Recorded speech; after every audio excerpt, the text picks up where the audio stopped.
So I hope you were able to see that there are lots of different ways that businesses make money. And what we're looking at here now is it's very, very important for businesses in the online world to have a diverse business model. That means their revenue is not only coming from advertising and their money is not only coming from subscriptions, but they have a very diverse revenue model. So a really great example of this is the Texas Tribune. The Texas Tribune is a news site in Austin, and they're a nonprofit news company.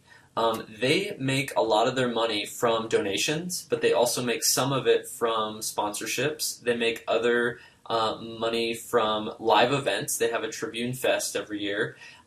There are just a plethora of ways. They actually make apps also, and they sell those.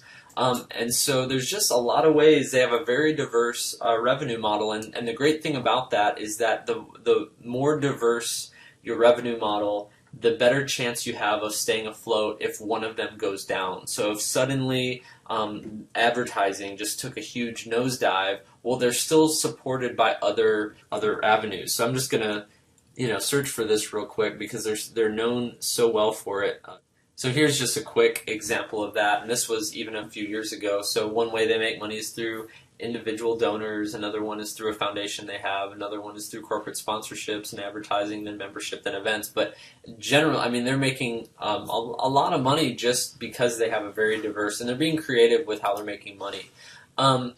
And so that's what we're kind of talking about here. Now, there are still options for people who want to pay for a subscription. Spotify, Hulu, even New York Times, you're able to pay for it, and same with Netflix. But with those paid services, you're paying for a very specific reason.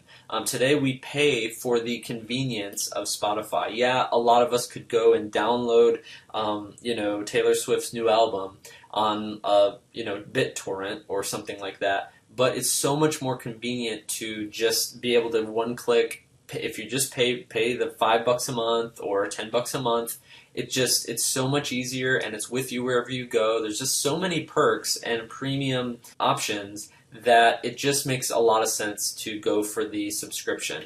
Hulu is the same way. Netflix is the same way. You're paying for very high quality product, and you pay for it, and so you expect it to be ready when you are. You expect it to be very high quality and know you well. And same should be true of the New York Times. If you're paying for a subscription for the New York Times, you should be able to get something that nobody else can get. So something like the New York Times recently, to all their print subscribers, sent them a little Google Cardboard, the thing that I showed in class on Tuesday, which was a way for them to consume news from the New York Times. They got special premium content through this Google Cardboard. So it was a unique experience to only New York Times subscribers, and I believe that they're still doing that.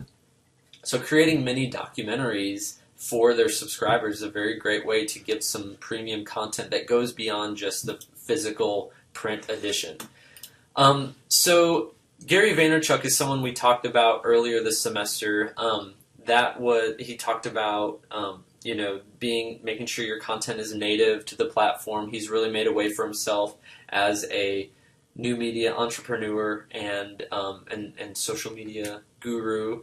But his big quote, if you ever hear much about him, he always has said, "Legacy is greater than currency."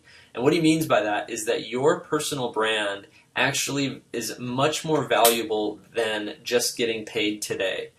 Meaning, don't sell out just for the ads. Don't sell out and don't create content that is not really true to you. Focus on your brand, building your brand, because your brand has a lot of equity. He talks a lot about brand equity, meaning the more that you can start building up your brand now, the more value you will have in the future. Just like the idea of labor exchange earlier when we talked about LinkedIn, they're not asking you for money, they're asking for your data, because that data is much more valuable to them than the almighty dollar. And so for Gary Vaynerchuk, he's saying your brand should be much more important to you than money. So there's this idea that if you have about 1,000 true fans, and these are not just like fair weather fans, these are people that are following you to the ends of the earth. Imagine if you're a band and you had 1,000 people that would come to every single one of your shows. They live in your area. They would do anything you ask of them. They're just the most loyal people in the world. The idea here is that if you have 1,000 true fans, that means generally they're probably going to spend, like they would have no problem spending $50 a year on you, whether that's merchandise or an event that you show up to and they get an autograph, or you do a Kickstarter and they'll pay for that, or even music, you'll buy an album, whatever it is. If you can make $50 off of every one of those 1,000 fans, you basically have created a career for yourself. You have $50,000 a year. Now, that's not counting health insurance or anything like that, but it's an interesting thought. It's not a formula, but it is a thought that, your brand does have value, and you can leverage your brand to do some speaking engagements. You can leverage your brand to sell merchandise. You can create a live event like the Texas Tribune does and make a lot of money, through a festival or something. You can make money on donations and book deals. Again, this whole idea is that you are building your brand now so that someday, if and when you start asking for money or needing it, your fans will be there ready to provide it. And that's just another idea in this world of online business. This is Amanda Palmer, and I want you guys to watch a video below with kind of a TED Talk that she did that was very, very compelling and interesting. She is an artist, and she has a very passionate following of people that really, really love her and would follow her to the ends of the earth. And so what she did is she started a Kickstarter campaign, and we hear about these all the time. But her goal was something like $30,000 to raise money for a tour, and she made, I think, over $1 million. You'll see it in the video. But she used the power of her brand to ask people for money. It's this idea of just ask your fans. If you have that many passionate fans and followers, why wouldn't they give you money? I'm sure there's some artists that you know of, or people that create things that you just really would support no matter what. And if they asked you, of course you would give to them. So go ahead and watch that video of Amanda Palmer. It's pretty inspiring, but it also shows kind of this new world of just asking passionate fans and followers for money.